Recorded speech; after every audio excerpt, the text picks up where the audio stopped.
So congratulations, you just entered contract, you put in your 10% deposit, you're signed up, and now we're at the next step, which is the board application. The first item that you should be working on are your reference letters. There's your landlord reference letter in all likelihood, where you're currently renting or living, or your managing agent if you're moving from a co-op or condo to another co-op or condo. So you want to make that point of contact now so you have that in hand and they can work on it.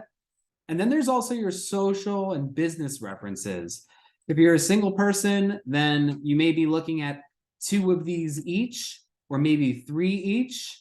If you're a couple, sometimes it could be looking for 2 or 3 just for the couple for both social and business. Sometimes it's from each of you, but start wrangling these folks. And the idea here is to try and connect depending on which board. I think most boards on the whole aren't expecting you to get a letter of recommendation from the CEO of Goldman Sachs.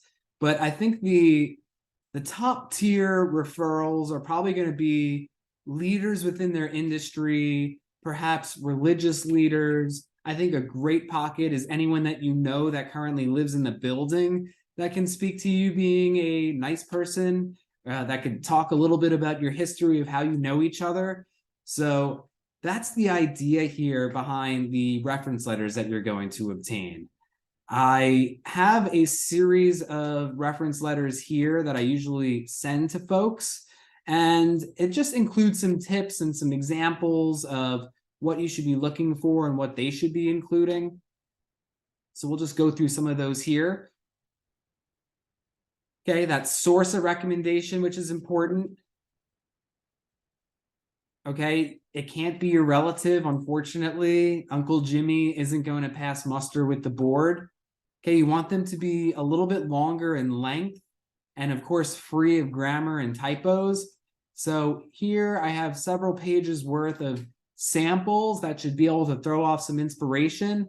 And the goal here is explaining that they'd be great for your building, giving some context about how you know each other, giving some insight into what they like to do personally. So it gives just some more color about the person while giving insight into the relationship. And you can see, just by clicking through some of these, how diverse they feel. Some of them are a little shorter, there's different text, there's different fonts. You know, one thing you definitely don't want to do is pull from a sample and give it to the same, give it to all of your references, because then it's going to come back potentially and they might all sound similarly if in the event that they should be drawing a little too much inspiration from your example. So just make sure that you have a nice diverse array. I always recommend getting an extra 1 or 2 so that you could really choose the best one. And I'll be sharing this list with you just so that you have a feel for how these should read and the general sense of length and what they should be speaking to. Okay, of course, they should be speaking to you being a great person, what your personal interests are, how you two know each other. Is it back from college? And then obviously, maybe not obviously, but you want to have that person's contact information listed as well.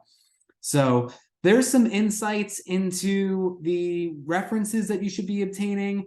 All the buildings are going to be calling for slightly different requirements, unless you're talking about a Fifth Avenue style apartment or Park Avenue. It does not necessarily have to be, Ann Winter who's referring you. Sometimes it could just be a strong professional colleague, or not even sometimes, most of the time. If we are talking about one of those more elite co-ops, we could definitely get into that a bit further, but hopefully that answers all questions. If you have any more, feel free to reach out to me anytime. All my contact information is here, and I look forward to connecting. Thanks.